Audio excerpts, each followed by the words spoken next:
Il y a quelques années, j'ai acheté cette magnifique carte très artistique. On peut voir qu'il y a du relief. Donc, on peut voir ici les côtes africaines. Il n'y a pas du relief partout, hein. Ici, en Angleterre, il n'y en a pas nécessairement. En Islande, il n'y en a pas. Ici, au Groenland, il y en a. Et initialement, je n'ai pas porté attention plus que ça. Je n'ai pas essayé nécessairement de dater cette dernière. Je l'ai vraiment juste achetée. Je la trouvais belle, je la trouvais unique. Mais éventuellement, alors que j'étais toujours au beau centre, là, justement, du tournage de Soleil d'acier, c'était quand même en 2014, mon regard s'est tourné du côté de cette mention, le Manchukuo. C'est donc qu'ayant étudié l'histoire, je sais que le Manchukuo a existé seulement que de 1932 à 1945. Mon intérêt a vraiment décuplé parce que j'ai vraiment voulu identifier la date, essayer d'être plus précis. Et là, c'est donc mon regard s'est tourné un peu plus vers le sud, ou justement dans le même cadre. J'avais appris que le Siam s'était appelé le Siam jusqu'en 1939.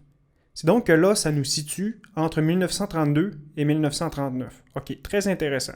Donc allons voir un peu ailleurs, peut-être sautons l'Amérique parce que c'est vraiment beaucoup plus stable de ce côté-ci, mais oui, ici on s'intéresse davantage à l'Afrique. Déjà on peut voir ici, French West Africa. Donc l'Afrique occidentale française, ça va pas nous aider parce que ça s'est dissous en 1958. Et là je me suis dit un endroit où ça a plus bougé, c'est peut-être davantage du côté de l'Est. Et là, est-ce que la guerre entre les Italiens et les Éthiopiens a déjà eu lieu? Et apparemment oui. On voit ici Italian East Africa, qui a duré de 36 à 41. Bref, on resserre. Et là, bien évidemment, on approche aussi d'une date, celle où les nazis allaient bientôt marcher sur le monde. En commençant à recentrer notre intérêt du côté de l'Europe, on peut voir, d'une part, clairement les limites de l'Allemagne nazie. Puisque oui, si on s'approche à ce niveau, on est capable de voir que l'Autriche n'existe plus. Elle est carrément intégrée à l'Allemagne. Et là, plus particulièrement, la date de l'Anschluss, c'est le 12 mars 1938. Quelle est la prochaine étape des annexions d'Hitler? Et là, avant l'occupation totale de la Tchécoslovaquie, il y a une autre annexion qui s'est faite. C'est celle des Sudètes. Celle-là est donc arrivée le 30 septembre 1938 et quand on s'approche de ce côté-ci, on voit qu'elle n'a pas été encore réalisée